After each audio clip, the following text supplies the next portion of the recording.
Hello and welcome to level 81 of the Thoughts and Players podcast, the gaming podcast with bold takes and no strings attached. I am Jeremy, here once again with my two compadres. Of course, I have David. What up? And I have Corey. Howdy, partners. Howdy, how's everyone doing? Doing all right? Good. How Good. are you, man? I'm doing all right. Doing all right. Not dragging as much as I was the previous level. Corey, it sounds like you're a little bit less under the weather. Yeah. I still am under the weather somewhat. I have a bad cough that hasn't gone away for 2 weeks now. So but I'm feeling better overall. Like my throat doesn't hurt. I'm not feeling sickly. But yeah, the cough is not great. Isn't that a funny saying? Because aren't we always under the weather? Oh boy. Not spaceman. I'd say what, you guys have been throwing me some grenades the past few levels. All right. There's been shrapnel, there's been body parts everywhere that we've been having to come in and clean up. But hey, the people love it, so I say keep it going. We welcome into this level of the pod, ladies and gentlemen, chickens, ducks, and hens. And we're doing another Mount Rushmore. In this one, I mean, I'm especially excited about it. I think we are. We're always excited. But this one especially, because this is a favorite of mine, a long lost favorite of mine, of game consoles. And the previous one we did, the Nintendo 64, loved the Nintendo 64. I think the Mount Rushmore we created for that is reasonable. I think it's well okay. Oh yeah, first thing, also another thing I want to get out the way. My apologies for not knowing about history at all. Okay. You are the history guy too. I think I had mentioned that that Lincoln wasn't on Mount Rushmore. He is on Mount Rushmore. Okay. Anyway, so just to clarify, everyone, Washington, Jefferson, Lincoln, and Roosevelt. That's Mount Rushmore. Okay. Yes. But for this level in South Dakota, in the Black Hills of South Dakota, and there's a little bit of controversy there because of the Black Hill Native Americans and the land and different stuff like that. But for this level, we're not talking Nintendo. We're talking Sega, and none other than the Sega Dreamcast. The GOAT, one of the GOATs, the ill-fated savior of the gaming industry. We thought it ended up being the demise of a gaming giant, but yeah. That's what we're going to talk about. So, as in the previous episode, 4 games we believe defined that game console. Now, this one again, I'm super excited for. Going by, if we're going to give the criteria that we had before for the games, so we have those 5 basically of quality, the quality of the game, the popularity of the game, the innovation of the game, the uniqueness of the game, its influence, and then of course all of that is colored by our personal bias. So we keep that in mind, right? We saw that play out last time. GoldenEye wasn't going to be on Mount Rushmore at all until it had to be, okay? Because we came to our senses. Yes. We're not going around, giving Starfield 4s and stuff. So yeah, it's going to be the same thing that affects us here. I'm ready to jump into the debate. I can offer up a game for the Mount Rushmore. One of these, Corey, you said before, like a no miss, absolute 100%er that I think is on the Mount Rushmore of Sega Dreamcast. I could jump in with mine, or I can take a back seat if someone else wants to offer one first. That's fine. I'm looking at this and I don't see like a must put on the Mount Rushmore of Dreamcast. And as, like you, I'm very excited about this episode because it was one of my favorites growing up, Yeah. So I'm very interested in hearing. Now there's a couple that maybe I could see, so I'm interested to hear if that's one of the ones you picked. Okay. I'm sure it will be. So I'll offer my first one, if that's okay. I'll offer it. Sure. This one I think is a shoe-in for games that define the Sega Dreamcast. This first one, it is a RPG. It takes place in mid 1980s Japan. That game is Shenmue. Yeah. Okay. That was one of the two. That was one of the two. Revolutionary. Revolutionary in regards at the time, in regards to its ambitions, its systems, the technical abilities that it was trying to push. This game is ambition and seeking to be big and different, bottle up into a game. Okay. I think it's one of the defining games of the Sega Dreamcast. I think it has a lot of similarities with the game system itself, the ambition, the greatness, but also some of the, I guess, flaws or short-sightedness in some other areas. But overall, I think Shenmue is a no-brainer for a game that defines the Sega Dreamcast. Yeah, I can't really argue. I know it had a huge budget for Shenmue 1 and 2. I think it was 70 million budget, or something, right? Which at is the insane. time, which was the largest budget, I think, in gaming history at the time. Yeah, I've never gotten to play it, but I just know the community around the game and the fever around the game. They were begging for Shenmue 3 for what it felt like, 20 years? 15, 20 years. Yeah, like it just stuck in the minds of gamers. And it's like you said, it was one of the RPGs. Like you can really, go and work a job. You can pick up every item. You can, like, it was crazy. Oh yeah, driving the forklift, being able to play the arcade within the game, like all that stuff, Nuts. Yeah. So I have no opposition to this pick. I'm for sure okay with it. Yeah, this is kind of a hard one for me since I didn't really play the Dreamcast. I just know of a few games that when you say Dreamcast, they're like, oh yeah, I really love this game. Mm-hmm. Now, I never heard of this game before until we started talking about this, but I am more than willing to take your guys' word for it. Okay. All right. Thank you. Okay. I think Shenmue is a George Washington. I think it's solid up there. Yeah, fair. And he would look great on a side of a mountain, the main character. He would. Don't know his name, Ryu? but yeah, Ryu. Okay, yeah, yep. Yeah. Would look great. 100%. So I've got a pick here, and I think maybe these two are very close to being like guarantees, but I feel like we can also only pick one. So I think right here we need to make a stand on one of these two. Maybe both of them make it, but I don't think so. So the first game is the highest rated game on the Sega Dreamcast, Soul Calibur. It started the Soul Calibur franchise, which is a really huge fighting franchise. Not so big. I was going to mention it too. But it's huge. It's huge. Yeah. And it was, like I said, it's up there on Metacritic. It's in the top 20 games of all time. Mm-hmm. Now, saying that, like, I'm not a huge Soul Calibur guy. I don't know if you two have ever played any of them. I used to play it a lot on the GameCube. Okay. Yeah, and it does have like a good fan base because it's every generation that it comes out, they used to do like the special characters, right? Mm-hmm. Right. Yeah. This is awesome. So they're always kind of like in the zeitgeist a little bit. But the one I want to compare with it, I feel like maybe not quite as highly rated, but Marvel vs. Capcom 2. Yeah, because I mean they both were well received. Right. Like it's Marvel vs. Capcom 2, like the definitive crossover fighting game, which I know we just had a crossover fighting game in our other Mount Rushmore, but like this is Marvel vs. Capcom. This game still lives on. It was highly sought after. It got rare, where you couldn't really find it, and it was like the prices went up, and it's cool, man. It's cool. Back then, it was really cool. So I'm having trouble picking either the prestige or the coolness factor. Well, yeah. I was just saying, where is the original Marvel vs. Capcom on? I have no clue. I think maybe it was just arcade. Sounds like it. Let's look it up really quick. Yeah. But what were you going to say? What were you going to say, David?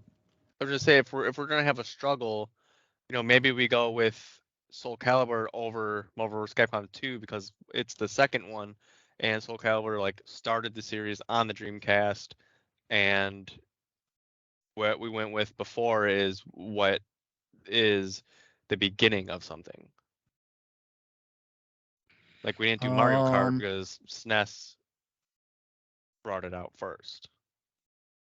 So the original, it says here, debuted in arcades in '98, and then was ported over to the Dreamcast in '99, and then the Got PlayStation in it. 2000. That's the So the original Marvel vs. Capcom? original was an arcade. So it is a contender because the original is a Dreamcast. I think.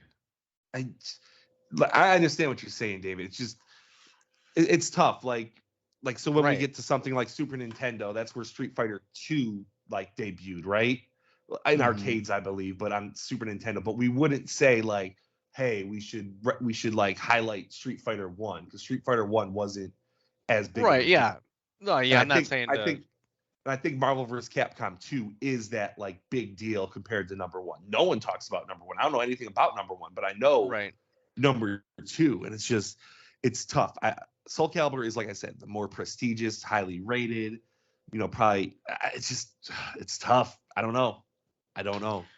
Well, for me, this ain't tough. I'm going Soul Calibur. But we agree only one, right? Like we can't only put both, one, even if they're both right. Okay. Yeah. Well, I mean, we still have a lot of discussion left. Who knows? We do. But like fighting games, they're a niche genre, right? They are. Yeah, but everyone's played them. I know, but to get like 2 lists in especially a row, back then, 2 in a row of Mount Rushmores to have fighting games on it seems like the trend's not going to hold. But so far, but here's the thing, right? Like that '90s to early 2000s. I think fighting games were then what you would consider FPSs are now. Like they dominated a lot of the conversation. Yeah, I would go Soul Calibur. Really? Based upon the fact that it is the highest rated fighting game on the Dreamcast. When you think of Soul Calibur, you think of the Dreamcast. And furthermore, this is letting my personal bias in. I don't like IP driven type of things. So at Marvel versus Capcom, I'm not super huge into seeing that IP feeling like it belongs in a pantheon as I am, to the original, the game that actually set off a franchise, and it being, the stalwart, one of the pinnacle games of a game console's existence. That's fair.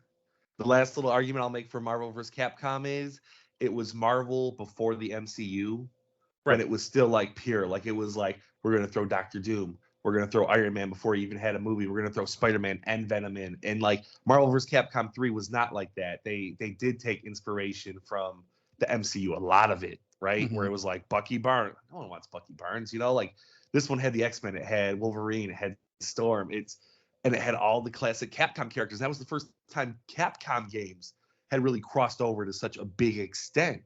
Right. You got to see Ryu and Mega Man and probably Dante at the time. I don't know if he was in that one. I think he was, but it's cool. It's very cool. Great game. It's a great game. So, right, David.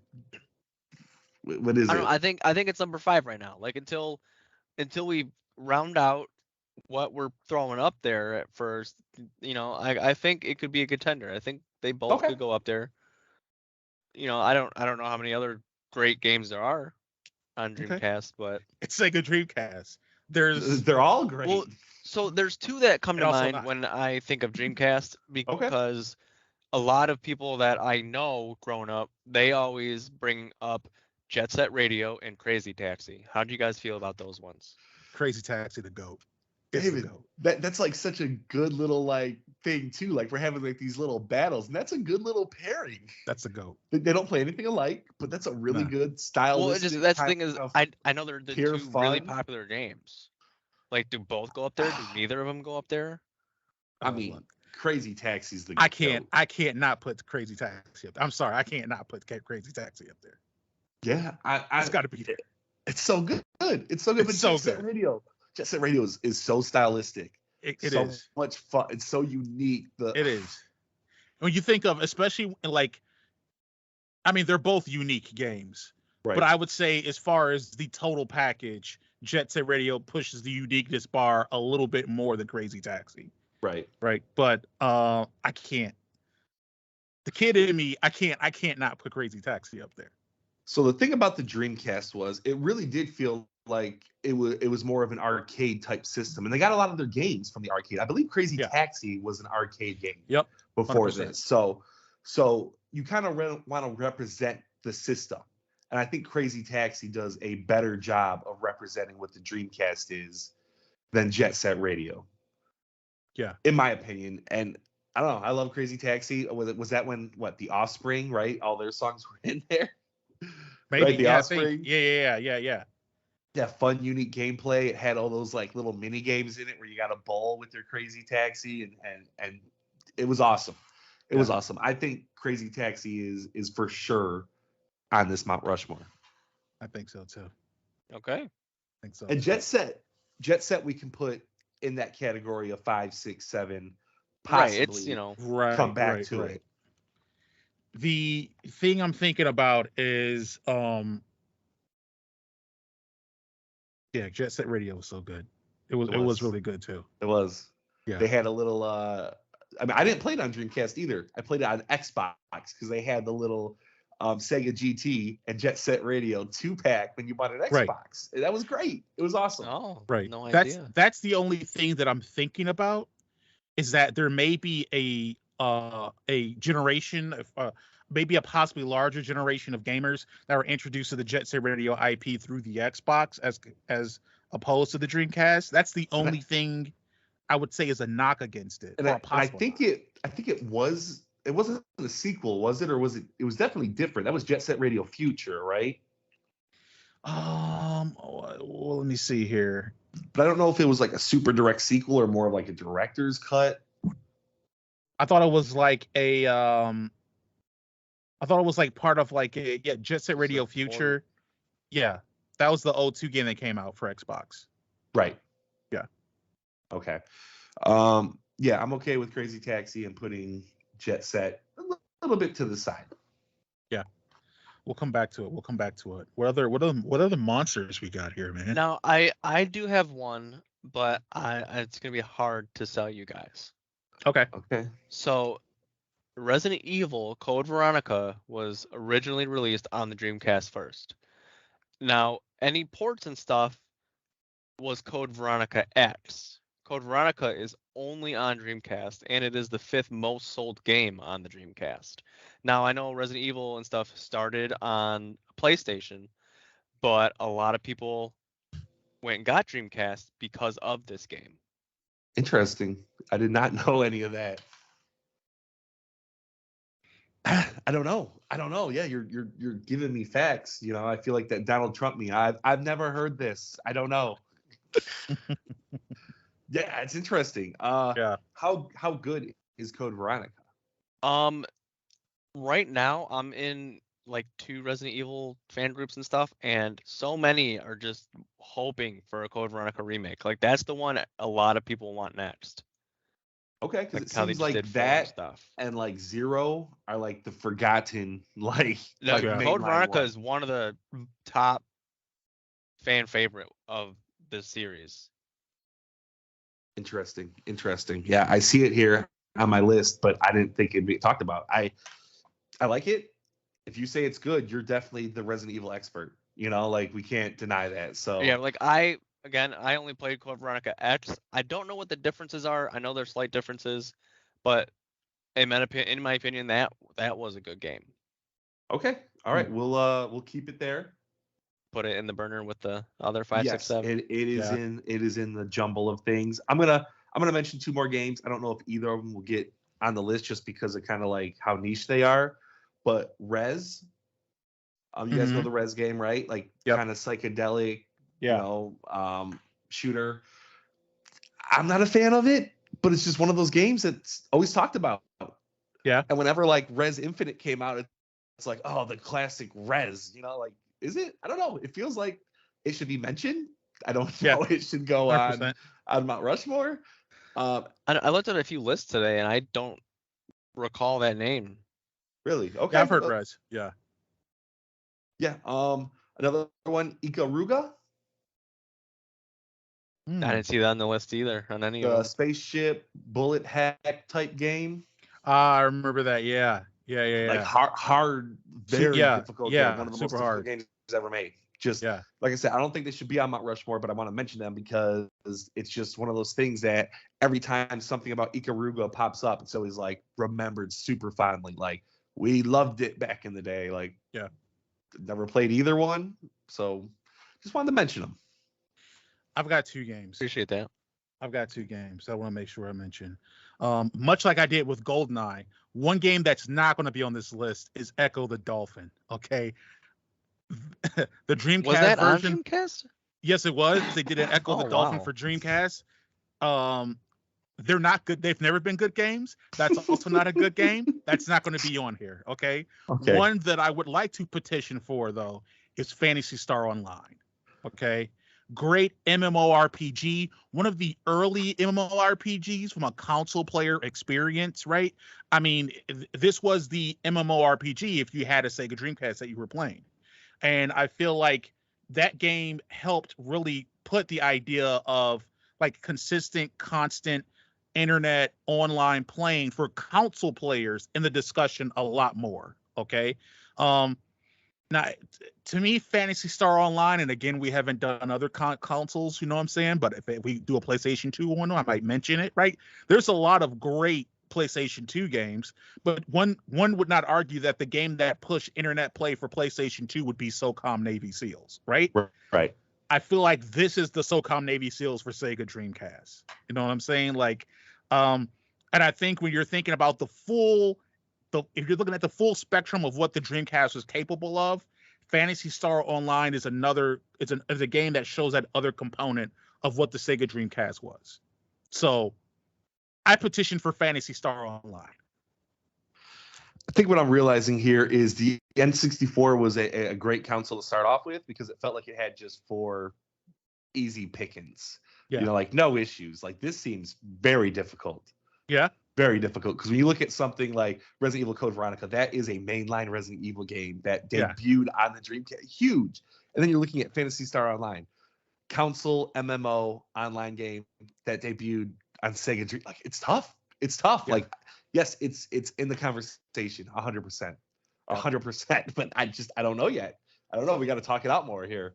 What's another? You're right because there's a lot of we need another one that feels a little bit more surefire.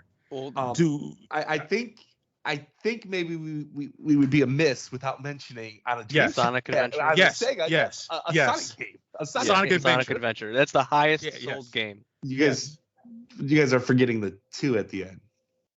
Sonic Adventure is the most sold game on Dreamcast. That's great for Sonic Adventure, but you're missing the Sonic 2. Adventures 2. Yeah. Okay. I thought you liked Sonic Adventure 2 better. I do love that one. Oh, okay. I never played the original. Number 5 is personal bias, man. We're safe. No one can touch us. Right, we're safe. So like Sonic Adventure 2, obviously that's where our favorite races came from. So that was awesome. Shadow the Hedgehog. Yeah. Me and David have both talked extensively before about the Chow Garden, and the Chow mini games and all that. It was just a really cool game with 3 different play styles: the hero side, the bad side. It was awesome. I think Sonic Adventure 2 should be on Mount Rushmore. Yeah. I'm not sure if it was in the pantheon of like, hey, this is automatically on there, but I think it should be. Yeah, that's one that I was going to say, but it seemed like that was one that you were going to come up with, where I'm like, give me something where I'm feeling like a little less kind of like on like out in space here. Yeah, Sonic Adventure 2, I think should be on that. I think it should be on there. Again, it's the game, it's the company's signature character. It's like it just offered a great experience on the Dreamcast. It's so memorable. And I think it deserves to be on there. And again, it's like doing Nintendo without a Mario. I don't know how you do it. Right. And it's another franchise where fans have been clamoring for Sonic Adventure 3, even though they probably released games that were like an adventure game. Yeah. It's like, well, we want the official Sonic Adventure 3. So right. I think it goes up here, but I can get down with that. Jim, I think you'd be interested in one of these 2 games, and I need to ask you about them because this is where they get their start. and David, obviously, you can have an opinion, but the 2K sports franchises. I was going to mention that. Yeah. God. NFL 2K is the third most sold game. Right, and that and it doesn't last as long as NBA 2K because of the NFL licensing, but like NFL 2K was like peak. You know, it challenged Madden. It overtook Madden at some point. Not these early games, but these early games were still good in the NFL 2K franchise. Here's what I'll say with that. I think those 2K sports games are defining for the franchise, not the console. So like we talk about the NFL 2K games, like they started on it, right? But the 2K game that everyone talks about is NFL 2K5. Right. And they mostly talk about the Xbox version of NFL 2K5. So I would say the NFL 2Ks on there, not so much. NBA has a little bit more play on there. But even then, I would say that's just the peak or the franchise, more of a moment for the franchise rather than the game console itself. But sticking with sports, okay, one game that I think does both for its genre, for the franchise, and for the console is virtual tennis. Yeah, I mean, come on, man. No one gave a bleep about tennis until this game came out. I mean, you're casuals, you know what I'm saying? Just your every average day person. Virtual tennis it's phenomenal. And even if you play like the later iterations of it, like I think I have a virtual tennis 3 or 4 or whatever for my 360 that I play every now and then here. I mean, it was phenomenal. It represents, it's just peak. It's peak Sega. You know what I'm saying? I think it at least an honorable mention. You know what I'm saying? But and I don't know how many more games we have here that we want to toss into this Sega salad, so to speak. But I mean, it sounds like in 5th place we've got right now kind of wrestling about. We've got virtual tennis. We've got Phantasy Star Online. We've got Resident Evil, Code Veronica. We've got what else have we got? We've got Jet Set Radio. We have our Soul Calibur and Marvel vs. Capcom 2 as well, which is none of those are on the Mount Rushmore yet. So right. We've got our Marvel vs. Capcom, we got our exactly right. I mean, do we want to throw another fighting game in there for those three to wrestle and tussle with? Do you want to throw Ready to Rumble in there? I was just about to bring that up. Yeah, we had mentioned that earlier. It's not on any of these like really top games of all time lists. So maybe I'm remembering it better than it actually was. But I remember it being a really fun, cartoony, arcadey boxing game. And again, I believe it started as an arcade game. Oh, okay. Yeah. So yeah, that's another one. If you're asking, here's the thing. I'm offering my personal take. If we've got our 3 set, right? I believe we've got 3 set. Shenmue, right. Crazy Taxi, what was Sonic? Sonic Adventures 2. I personally believe 4th place is Soul Calibur. Personally. Is Soul Calibur going to be our golden eye? Like we're like, yeah, it has to be. I don't know if it's going to be GoldenEye tier because none of us really hate the game. No, none of us hate it. And Soul Calibur is a game that we don't look at it now and say, hey, this aged absolutely horribly. You know what I'm saying? Like, it's still a very solid fighting game. If you want to look at a game that's aged absolutely horribly, it would be Shenmue, actually. Right. But yeah, I think Soul Calibur is part of that, is part of the tale of which is the Sega Dreamcast. And I think everything that Soul Calibur was and is going forward stems from it being what it was on the Dreamcast. Marvel vs. Capcom has done their adaptations, and what they are now doesn't feel like it has any spirit of Sega in it, but Calibur does. I mean, I can't really argue that. We have so many games on the sideline that are so good. We also just to quick name a few. Again, we have a Tony Hawk's Pro Skater 2, which I guess we're waiting for. We said Original PlayStation. Original For because like PlayStation, it was great on every console it was on. Yeah. So Tony Hawk is going to be, I believe, the perpetual honorable mention, because I don't know if it's ever going to reach a top 4 of any console. But it should. It's one of the greatest of all time. So it is. Had to throw it out there. Another beat 'em up type game, the Power Stone series 1 and 2. Yes. I just personally never played it, but I know how beloved they are. They're good. But I personally never played it. what about Skies of Arcadia? I don't think we mentioned that one. Yeah. The thing I would say about that, I think it gets a lot of love on the GameCube. Yeah. It's not going to make the top 4 on the GameCube, but we can pretend that it might, so we can push it off to the GameCube. When we get there, we'll argue it. House of the Dead, that was on a console for the first time. That's really cool. Really cool. Classic game. Yeah. As I said, Seaman. Yeah. It's yeah. Again, that's again going, and not to Seaman, going before that, back to House of the Dead 2. That's another one of those arcade ports, right? Yeah. It's tough. I don't know. I just want to make sure, are we okay with Sonic Adventure 2 and Crazy Taxi? Because those two seem like the two that could be odd man out. Those two really do seem like our biases are in there, because I think both of them could get kicked out for something like Resident Evil Code Veronica or Phantasy Star Online, and no one would have an issue with it. But the problem is, those are by far my favorite 2 games on the console, so I'm not going to argue against them. Right. Well, yeah. No, yeah, I feel you. I am for sure okay with Crazy Taxi being there. Yeah. I can't take it off. Sonic, I can't see a Mount Rushmore of Sega without a Sonic game. But I could just be I could just be someone that's captured with the idea of, I can't do a Sega without a Sonic. Does Sonic deserve to actually be in that Mount Rushmore? That's the question, I think so.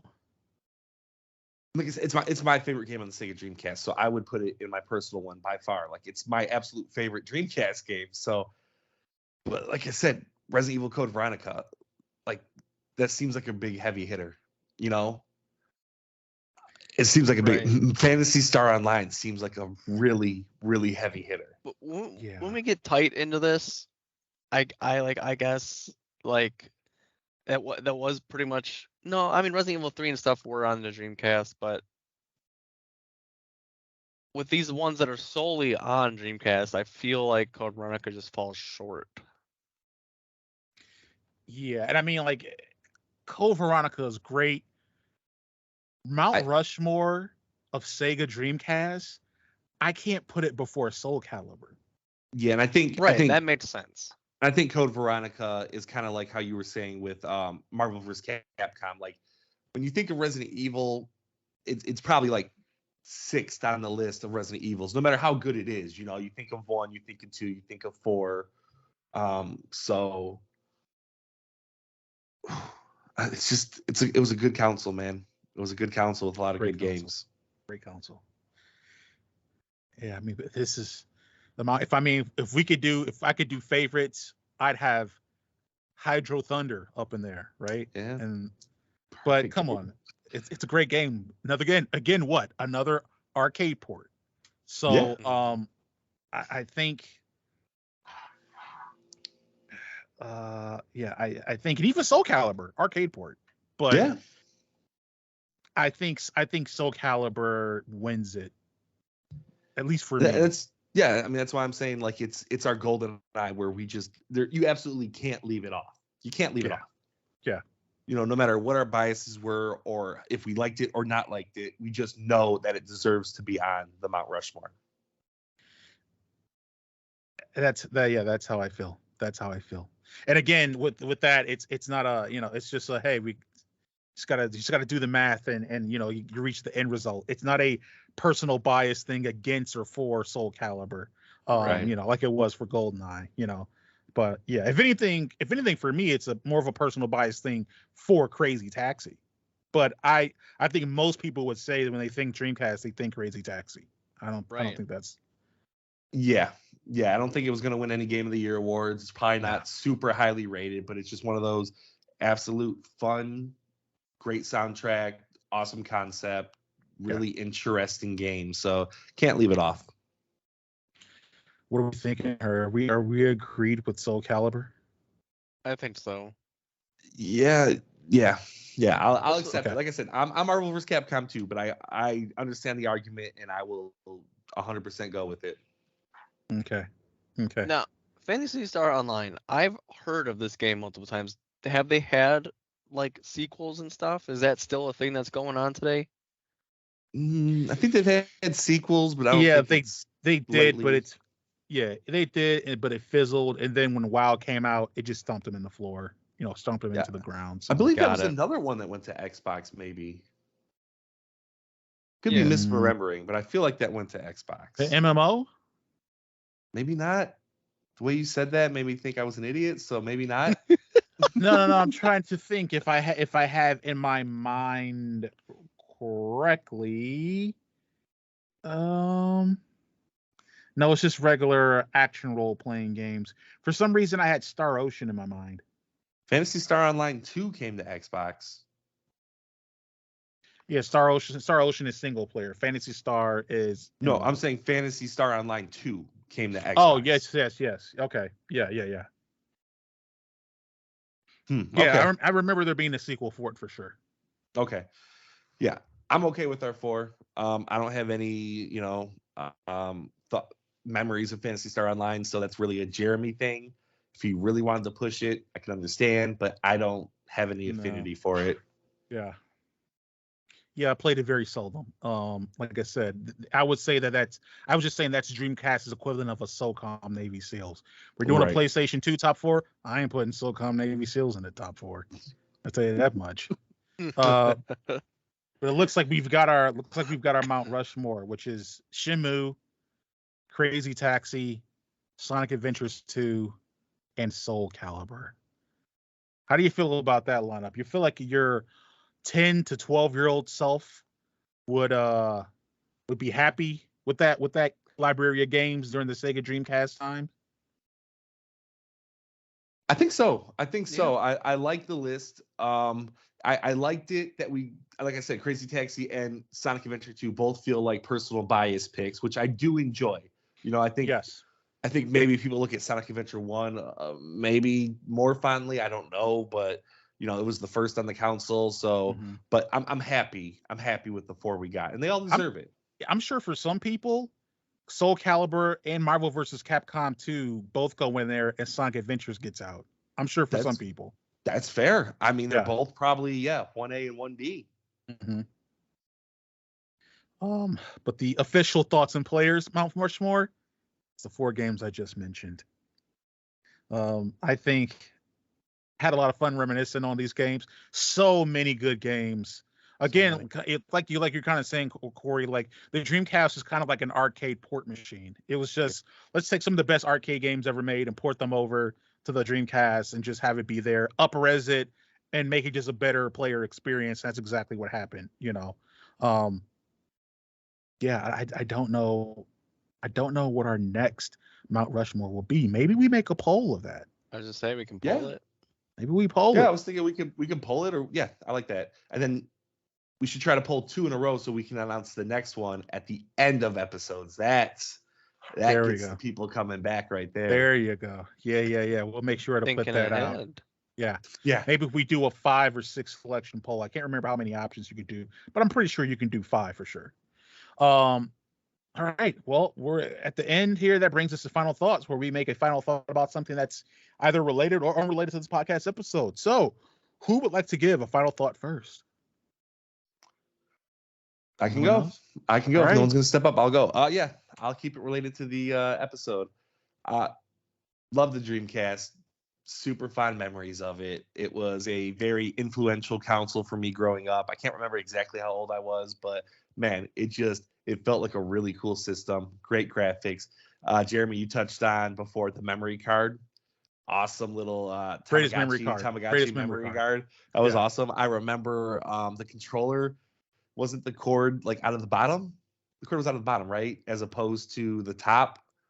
Yes. Yes. So Yes. it's just it's a great console. Yeah, and, it was a weird controller. If Sega was a great controller.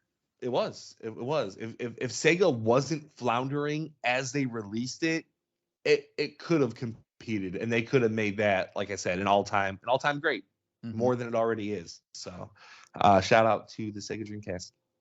Yes, shout out to the Sega Dreamcast.